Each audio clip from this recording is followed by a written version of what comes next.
we're going to just go over some of the groundwork real quick. The first thing, ladies and gentlemen, is when we get started, I need everyone to act like Gorilla Glue and we stick together. This is a 6-hour tour and it moves very quickly. You'd be surprised how quick 6 hours goes in the city. Now originally, the original New York City started right here in Manhattan. But it didn't start with the English, it started with the Dutch. The Dutch settled at the lower part of Manhattan in 1625. They opened it up as a trading post, was sponsored by the Dutch West India Company. And that was all it was supposed to be, is business and trade. However, in 1664, the English acquired it from the Dutch, and they renamed it New York to honor the Duke of York, who was a brother to King Charles II at the time. And it's been New York ever since. Because advertising in the early years of New York City was making the city look junky, because people were posting bills and everything. You got to think of the 1800s. They only allowed advertising in Times Square.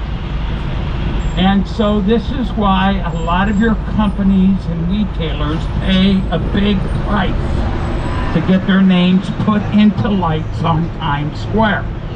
Again, as we go throughout the city, you will not see this kind of advertisement anywhere else but in Times Square. Now later on, when the Beatles formed, John Lennon and Paul McCartney wrote a song called Strawberry Fields Forever, which became a big hit, one of their main classic songs. So this is where we're heading, into Strawberry Fields. This is what Frederick Law Olmsted had in his mind, that the minute you were coming into the park, you were escaping the city and getting surrounded by nature. And this is a good view of that right here. Now about 4 weeks ago, before all the leaves filled this in, you could see the buildings on the other side. And of course in 1870s, they didn't have all the tall buildings surrounding Central Park like they do today. But this gives you a good idea of the concept of Frederick Law Olmsted, how nature pulls you in and eventually you get the feeling like you're leaving the city. Also notice how quiet it's getting, because the trees muffle a lot of the sound around us. Yeah, I'm going to try to get everybody in. A little bit of that disc. On the count of 3, 1, 2, 3. You want to? Okay. To your right, here is the Plaza Hotel, and there's the statue of General Sherman being led by the Greek goddess of victory, Nike. And of course the Plaza Hotel right behind it. The next plaza, or the next part of this plaza up ahead, has a water fountain there, and that is called the Pulitzer Fountain, named after the literary giant Mr. Pulitzer. So this is all part of your Plaza Hotel area.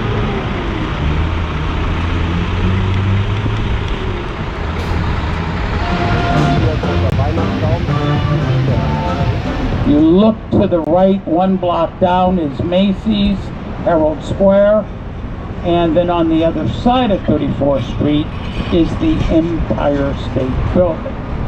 So we're going to see this coming out now. Not this block, this is 35th, we're going downtown. So it's this block right here, 34. Take a look to your right. And right down this street is where Macy's and Herald Square is. And here's your Empire State Building right here. When the Dutch first settled in. Now you can see here the original wall that is now Wall Street. It was a fortified wall to protect the colony from raiding British and Native Americans at that time. This is Broadway. We just came down through here, and Trinity was right over here. And this is what we look down Wall Street.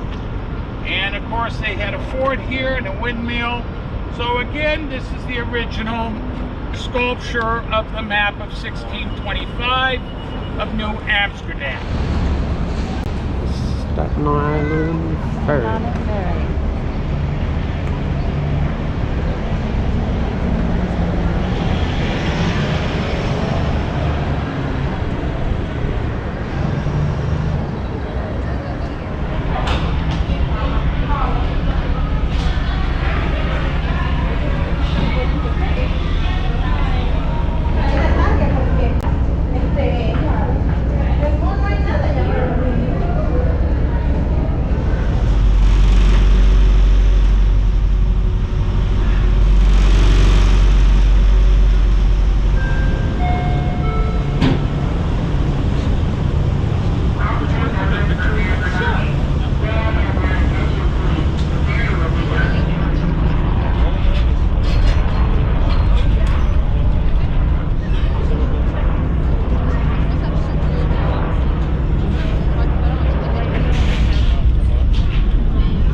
Over here to our right is South Street Seaport.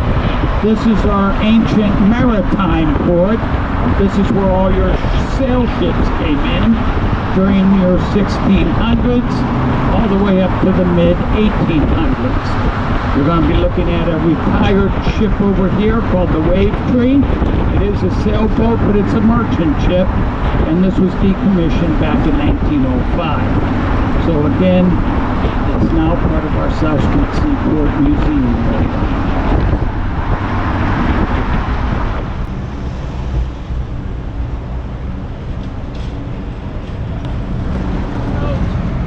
There was talk about different things happening down here. So the basic truth is there's not going to be another two towers built.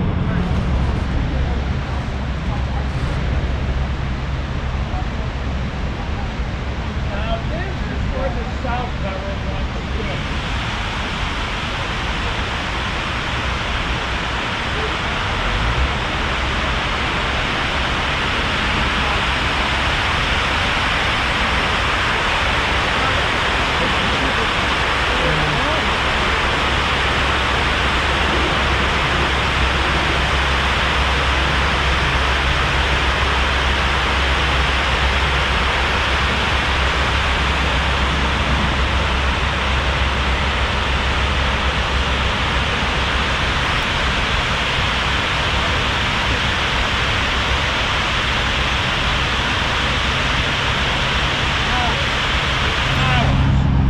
It was elevated and it had water fountains that were squirting up around it.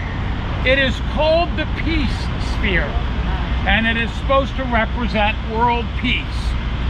However, when they were digging it out of the rubble, and there was a picture of it in the paper, there was a commentary where it said, we have a long ways to go before world peace. And isn't that the truth with where things are today?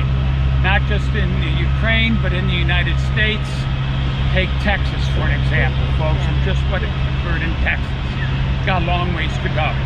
And that's probably a good symbol of the peace sphere and the damage, folks. So that's what that represents. Again, a lot of history along the Hudson River. Now, as I stated, from the late 1800s to the early 70s, this is where all your ships came in. Cargo ships and passenger ships. In the early 60s, though, the jet aircraft arrived and pretty much put an end to the transatlantic ocean crossings. So what happened was, eventually, this area fell into decay. By the late 80s, this was a very bad area to be in. By the mid-90s, the city secured funding to redevelop it as a park. And so they tore down a lot of the piers, the old warehouses. Some of the piers they saved and reused it. And so, ladies and gentlemen, what was now, or once an area of ships and freight ships and passengers, is now a park area. And it is now called the Hudson River Park. Pier 54 right here. So you got to remember Titanic, Lusitania, that frame structure was there when those ships were here. The new pier goes up into that island, and that's called Little Island, and that island is free. It's public, folks. So don't let anyone sell you a ticket for that.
So rebuilding the World Trade Center, before we can get to all this, we got to rebuild it, and it's going to be difficult for a few reasons.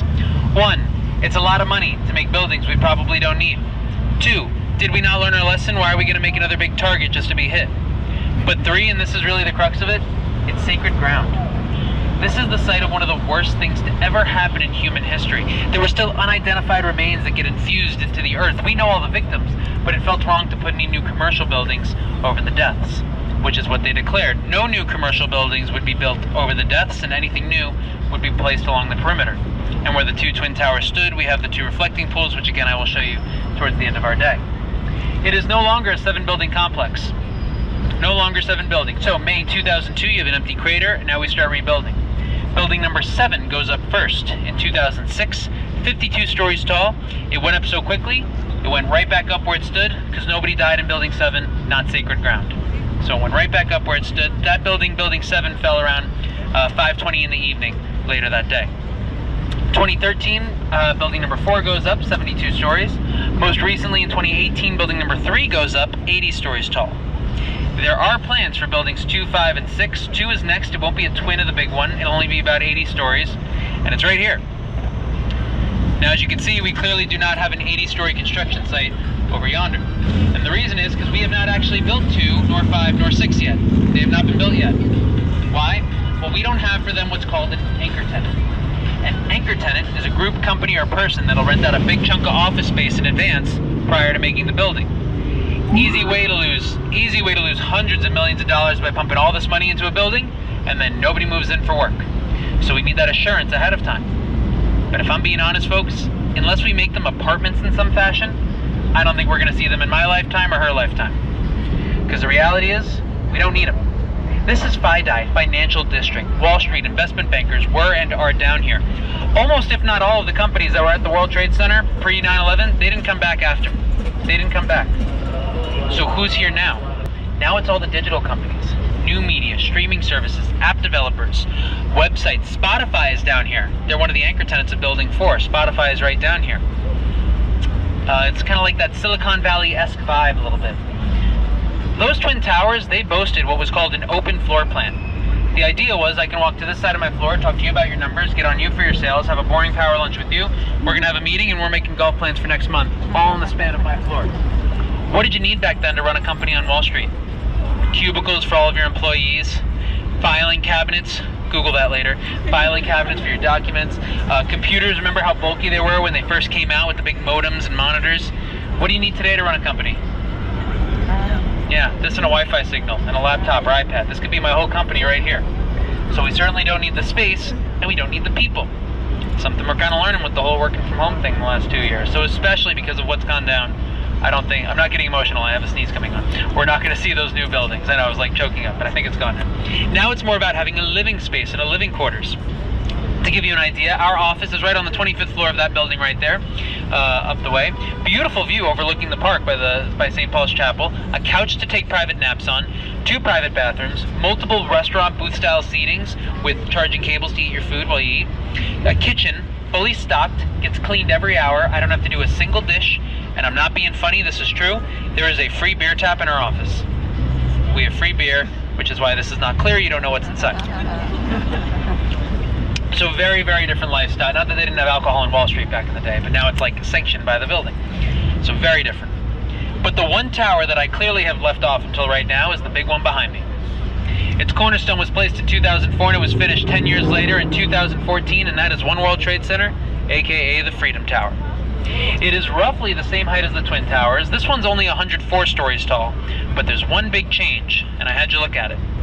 I had you look at the very top of that tower where there was a big spire. And that spire is over 400 feet tall.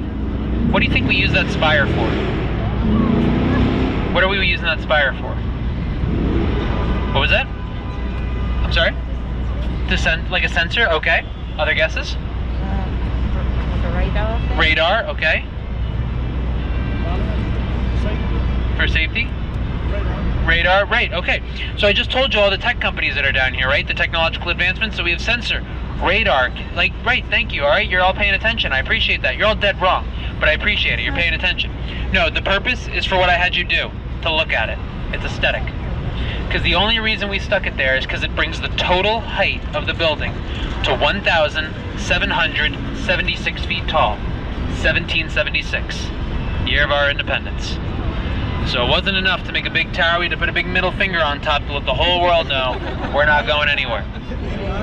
And like the other Twin Towers, it's another modern miracle of construction. No building can withstand a commercial airliner. The only ones that can are called mountains. We don't have those in New York. Instead, we made some key changes. For one, and you can see it from this side, you'll notice the glass of the tower has like a bluish tint up top, and then if you track your eyes down, it goes gray towards the base. It goes from like blue to gray. That's because that gray is actually a 190-foot concrete pedestal that the tower stands on. 190-foot concrete pedestal. The idea is that pedestal can absorb a blast from a bomb at street level or in the basement. Some of you may remember in 1993, a few months before I was born, there was a bombing in the basement of the old World Trade Center. A few casualties, nothing like 9/11. We don't really have a sad day on its anniversary, but in theory, that pedestal can absorb the blast. There are cameras that can detect if I leave my bag by itself for too long. It'll alert security, and they'll come check it out. Air filtration detectors like your carbon monoxide at home, but far more advanced. So if any noxious gas is loosed, we can let them out. But the most important addition, and I cannot stress this enough, the most important addition is the addition of emergency stairwells. Let's rewind. I just told you all that the towers boasted an open floor plan. Here's the problem. You have a jet wiping out your floor, you are wiping out the entire floor, and thus all stairwells at plane level. All stairwells between both towers were destroyed at plane level, except for one in the south tower. 90% of all deaths in the towers happened at or above where the planes hit. Just 14 people got out above plane level from the south tower. That's it. So it was a virtual death sentence, literally in the north tower if you were above the plane. And those 4 flights, they were all headed out west. They were all headed to the west coast. The reason? Longer the flight, more jet fuel in the tank, bigger the boom. They were used as bombs. Jet fuel burns at an extremely high temperature, and that's what caused the steel beams of the tower to superheat, not so much melt, but superheat, lose their integrity, and come down. The only good thing, if you can call it that, was that the towers came straight down.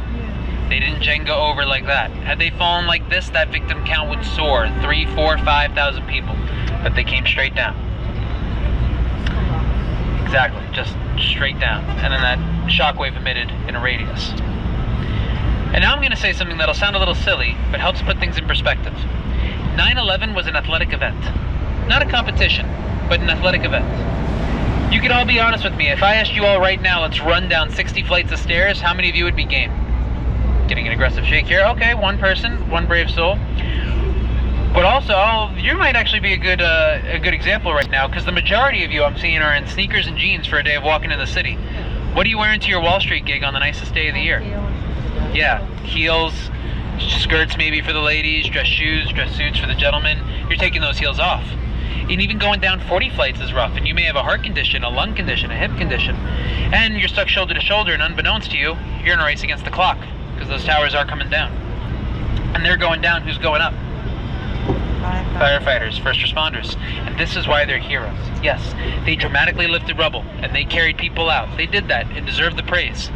But all tour long I've been talking about lack of communication. They're the communication. They're the ones providing calm, organization, and efficiency for everyone in the towers. They're the ones with radios saying, hey, I know there's smoke down this hallway, but there's an emptier stairwell. You'll get out faster. Who can't walk? We just tested this elevator. You'll get 25 floors for free. Send them our way. Without them, that victim count is also going to soar. There's no fire drill for this kind of event. Such critical efficiency. Not enough to bring light to downtown New York. It's not going to galvanize people to come here. This building serves a much more critical function. We are all currently standing in one of the parts of New York City's third largest transportation.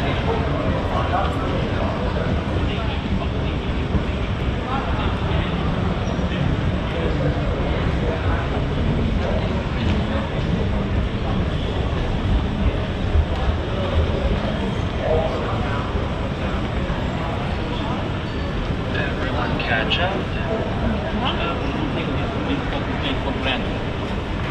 One day you're here, the next day won't. Alrighty, friends, so we're gonna head down the right way here. Keep your eyes open.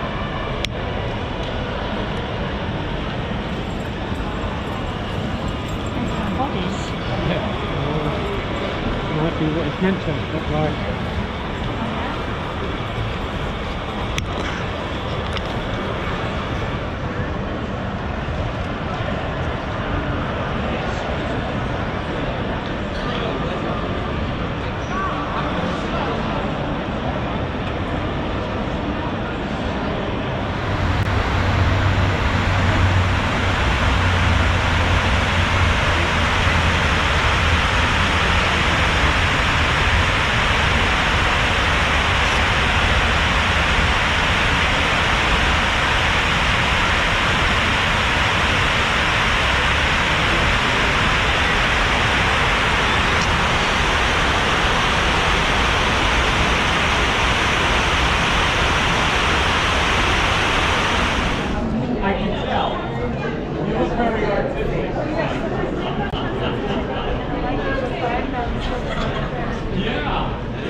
Centerpiece of the museum is the Class B, but yet they didn't have these pictures. Now that's going into the museum. There's the ball. I can tell. You're up in an aeroplane or dining at Sardi's or in Malibu lying on the sand. Well, you hear that. We're at the Hudson Theatre in New York, Broadway, watching Plaza Suites with Sarah Jessica Parker and Matthew Broderick. And this is the oldest theatre in New York. And it's beautiful. Broadway. Excusez-moi. Get back to ya.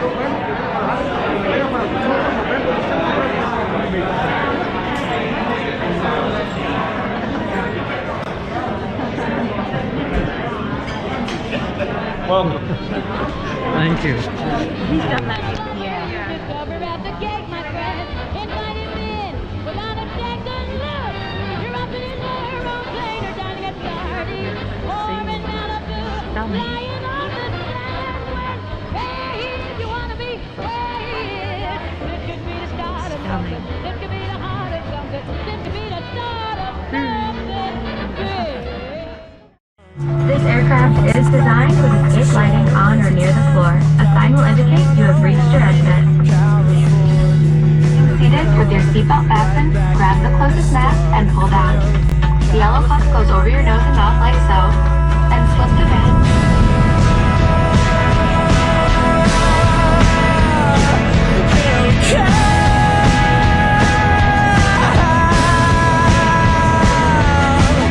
On the stereo, listen as we go. Nothing's gonna stop me now. California, here we come. Right back where we started from. A pedal to the floor, thinking of the war. Gotta get us to the show. California, here we come. Right back where we started from. California.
California.